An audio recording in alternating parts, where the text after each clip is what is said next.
Eric here. I'm back from Hawaii. The market absolutely ripped over the last 2 weeks while I was away, and you're wondering what stocks are left to buy right now. I've got 7 stocks, including 2 danger zone picks that I think are hidden gems that the market is overlooking that you can buy right now. Now, this first stock is the epitome of a hidden gem. But with that said, there's risks to everything, and I'll share 2 key risks in a minute. ACM Research, ticker ACMR, had earnings on August 7th. You can see a beat on the top and bottom lines. This revenue was a beat, 40% year-over-year revenue growth. Also raised full year guidance. But keep in mind, on May 8th, the previous earnings report, they had 105% year-over-year growth, so significant slowdown, although still a beat. But you're talking about a forward PE of 11.34 and a market cap of 1.27 billion, so tons of potential with ACM Research. If you're not familiar with what they do, this is the product mix. Now, this light blue color is cleaning. So you're talking about cleaning wafers, semiconductor equipment. So this company does benefit from those secular growth trends that we talk about, including AI. So of course, cleaning is very important to ACMR's business. For Q2 2024, products grew 36%. That's 76% of total revenue. But listen to this. So on the earnings call, the founder and CEO highlighted the development of sulfuric peroxide, or SPM, products for ACMR. The global TAM for cleaning equipment is about $5.2 billion.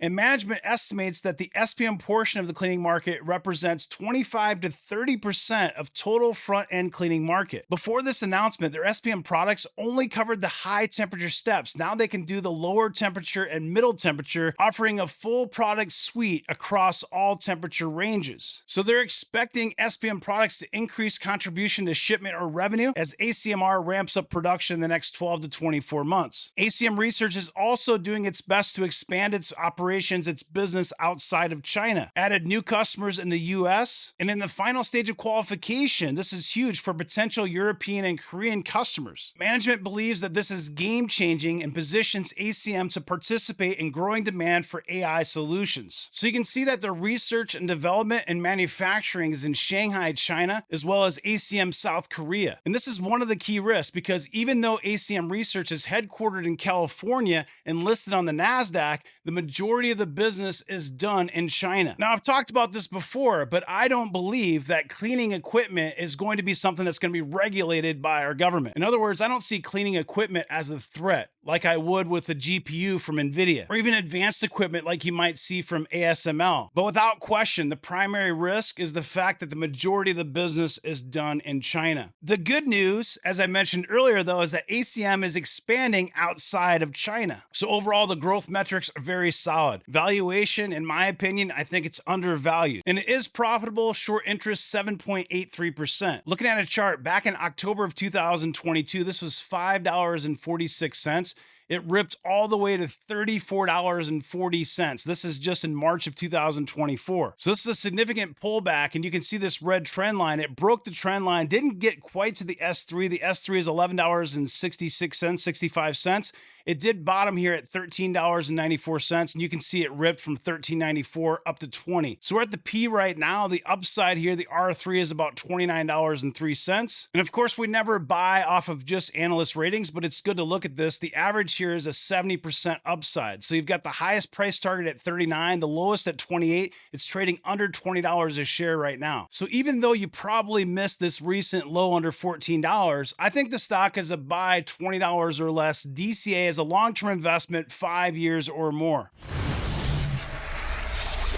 Okay, we've covered this stock several times on the channel before, and it's going to come down to, like a lot of these, is Tesla a technology company or is it a car company? Is McDonald's a restaurant or is it more of a real estate company? Is SoFi a bank or is it a fintech company? And what's interesting about SoFi is a lot of retail investors, including myself, we're bullish on the company long term. You look at, for example, Seeking Alpha analysts, strong buy, 4.7 out of 5, but Wall Street, a hold at at 3.11. Wall Street analysts just aren't as bullish on SoFi as individual investors are. Again, never a reason to buy or sell a stock, but interesting to look at. 827 is the average here, 13.44% upside. The highest price target, Wall Street, $12, lowest $4. Now, the short interest on this is 17%, and this stock can easily go back into the fives at any time. It's going to be highly volatile. If you're buying this stock, I think it's more of a 5-year investment, thinking very long term. Currently, it's not profitable. If you look at the growth, it has slowed down like a lot of these. 22% is still really solid A growth. It has a lot more growth than a traditional brick and mortar bank would offer. Now, the valuation, if you look at this, the PE gap forward is a 79.25, which is very expensive. We like to look at price to book because Wall Street wants to compare this to banks. Now, price to book, the forward price to book is 1.36 for SoFi. For a stock like Bank of America, it's less than that at 1.11, although JP Morgan is a 1.86, and it only offers 10% growth, half the growth of SoFi. Of course, JP Morgan is profitable and pays a 2.14% dividend, and SoFi doesn't. So again, this is really an investment thinking longer term and having that company grow into that valuation over time. You can see the stock was down here at $4.24 back December 2022, ripped all the way up to $11.70, trading today at $7.31. Now, the recent low was $6.01. It did get to this trend line here, not to the S3, which is $5.34. For me personally, anytime it gets to around price to book or less, that's more of a pound the table buy. Where it's at right now at a 1.3, I think it's a reasonable buy. It is sitting here at this 200-day moving average. The upside in this, the R3, is up here at $9.16. So I consider SoFi a hidden gem because I think Wall Street is really missing the big picture here and it's not thinking long term. Of course, Wall Street analysts are generally thinking 6 months and 12 months out. If you're a retail and individual investor like myself, you're probably thinking more about 6 years out. So the lower the better. If you can get this in the sixes, it's obviously better than the sevens, but I do like SoFi as a long-term investment holding 5 or more years. Number 3 up next, we have another under-the-radar semiconductor stock. If you head to patreon.com/firedupwealth and go to collections and head down to the Eric's DD and analysis write-ups. If you click on that and scroll down, there's an article for a company called Photronics. The ticker is PLAB. So this company deals with photomass, and a photomass looks like this. Okay, great. So what do these do exactly? In a nutshell, they play a crucial role in the manufacturing of integrated circuits, as well as FPDs. Think of photomasks as masters that help fabs transfer circuit patterns onto semiconductor wafers during the fabrication process. If you want to understand more about what this company is all about, I encourage you to read this article. This has a $1.51 billion market cap, so another small cap. This is a forward PE ratio of 11.31. On Seeking Alpha, the profitability is a B+. It's 37%, but it deals with equipment, so it's going to be lower. It's bringing in about $71,000 net income per employee, and the growth isn't spectacular, so I will announce that right away. I do think that the growth is going to accelerate due to AI. Right now, currently, it's at 5%. That valuation, as I said earlier, 11.31 for the gap forward PE. You also have a peg here of 1.38. This is an A+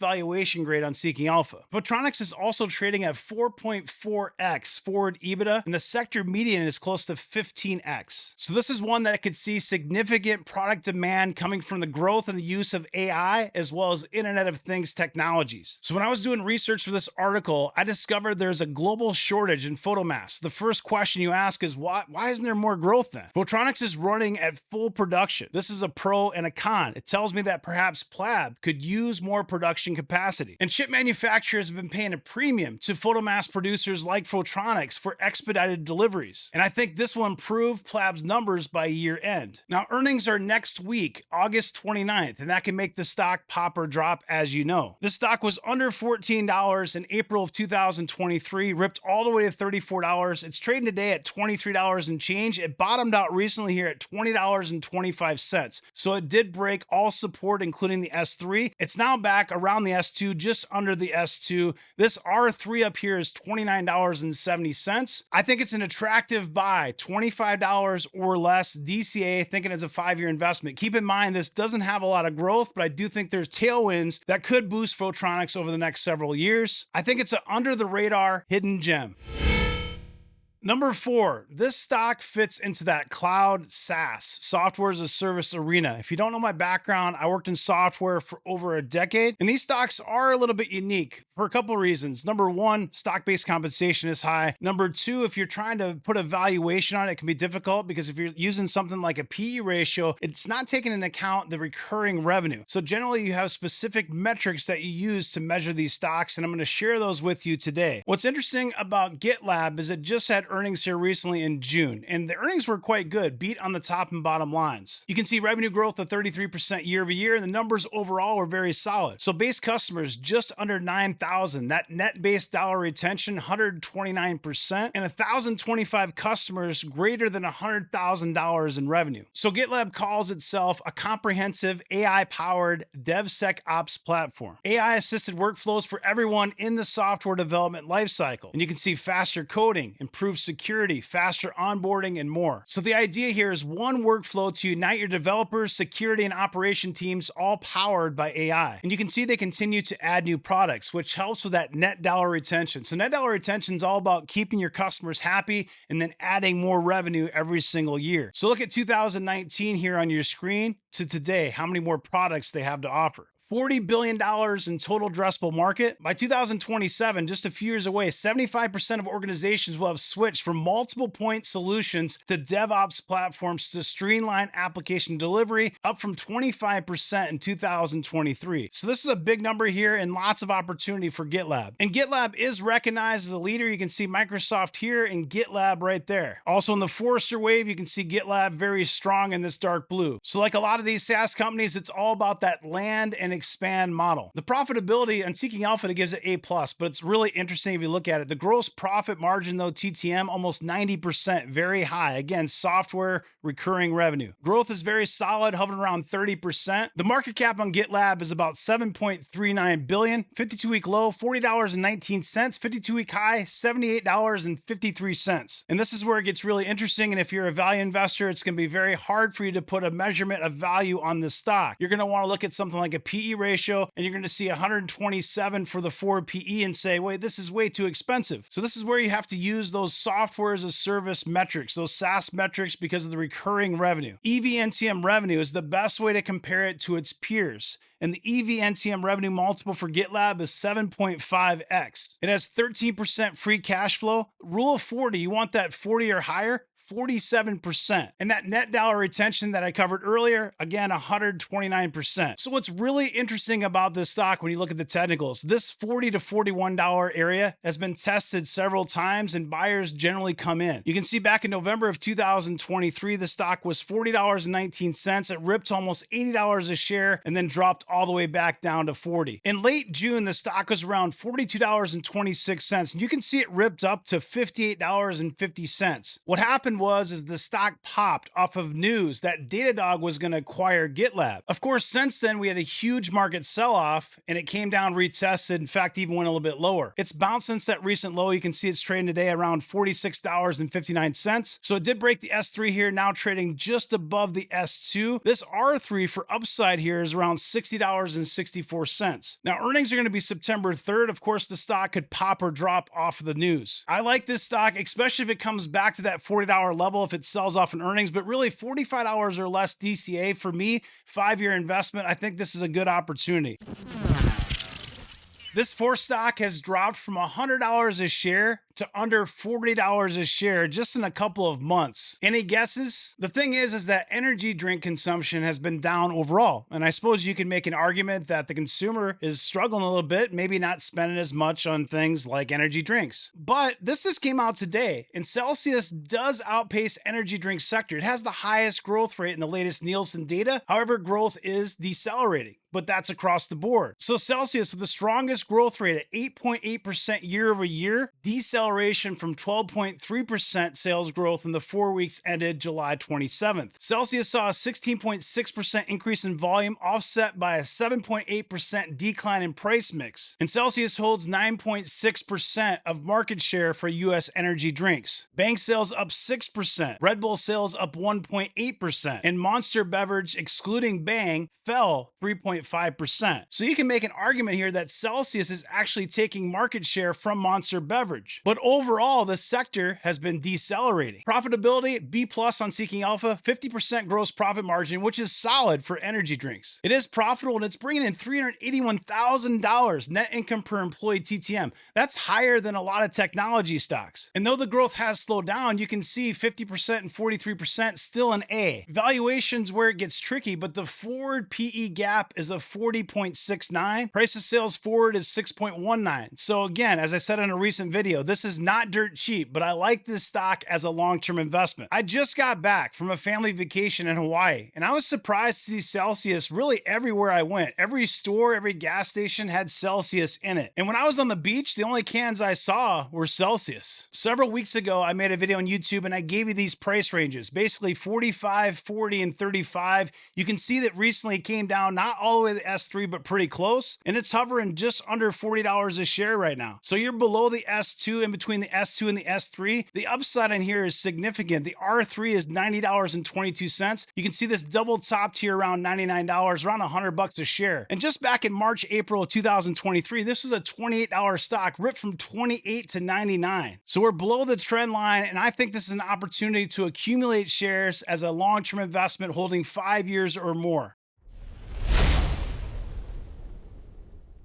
All right, I've got 2 more stock picks. Technically, I'm going to give you 3 because the last pick is going to be a 2-for-1 in the danger zone. If you're new here and content like this is helpful, make sure you subscribe to the channel and click that bell for notifications. And if this video is helpful, please return the favor. Drop me a like and drop me a comment. I appreciate the support. I'm a believer in this 6th stock pick, and this is another one in that cloud SaaS arena. And this is helping with problems of legacy systems. So think of legacy databases and the mess that creates when you think of the modern platform in streaming data. A new paradigm for data in motion, they call it data streaming. This is Confluent. Really from a giant mess to a central nervous system, this is the Confluent data streaming platform. And you can see Confluent works with a lot of different companies, proven success across multiple industries and segments. So Confluent said that their total addressable market for 2022 is $60 billion. They're saying in 2025, $100 billion. So that's 19% compound annual growth rate. This is a hybrid model, so you have Confluent Cloud as well as the platform and the services. And you can see the subscription revenue has been growing and trending nicely, as well as the Confluent Cloud revenue. So this gives you the idea of the mix, the geography and offering. On the left-hand side, the dark blue is the US and that light blue is international. So about 61% is US, 39% international. And in Q2 2024, if you look at the platform, it's 46%, 50% is Confluent Cloud. So if you go back a couple of years, the platform was larger at 55%. It's going more into that cloud platform. And services are down from 9% to 4% because in the cloud platform, you don't have as much services. The larger customers have been growing nicely, especially the $1 million in ARR, that's annual recurring revenue, 20% year-over-year growth. And that subscription gross margin around 81%. So we just had earnings here July 31st. It was a beat on the top and bottom lines with 24% year-over-year revenue growth. So the growth on Confluent is around 25%. You get an A plus on Seeking Alpha. The valuation on this is going to be even more difficult than Gitlab that we covered earlier. The forward PE is 107.42, but this is a hybrid model, so it has recurring revenue, but it also has the platform model as well. So the EV/NTM revenue for Confluent is a 5.7x, but that should carry a lower multiple because of that hybrid model. This company is still not profitable and it's burning cash, and it actually has slightly negative free cash flow of -4%. And that rule of 40 is below 40% right now, which is exactly why the stock has struggled. Now, this has been a roller coaster. You can see this is $14.69 back in November of 2023, and it went all the way from $15 to $35, dropped recently to $17.79. This is trading today at $21.59. That S3 is $20.08. The upside R3 is $32.14. Now, just in terms of valuation, this stock is probably worth $20 or less if we're being honest. And I like this as a long-term investment holding 5 or more years. So ideally, you want to get it as close to $20 as you can in DCA. I do think there's a lot of upside potential for this company. When you think of data in motion, you think of AI, Internet of Things, this company will be worth more in 5 years when I need the money.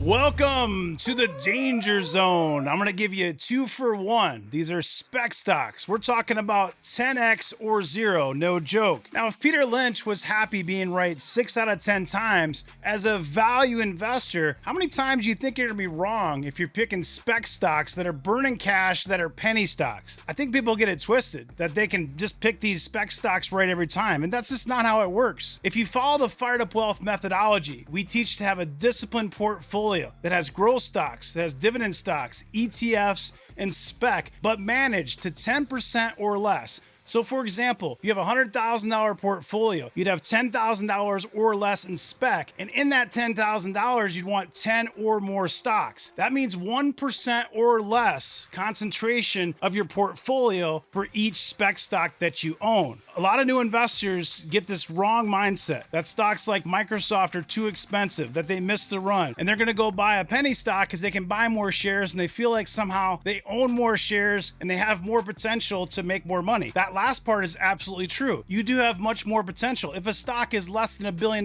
market cap, it's a lot simpler to go from 1 billion to 10 billion than from 1 trillion to 10 trillion. But with that said, winners keep winning. I'm talking to you. Here's a secret.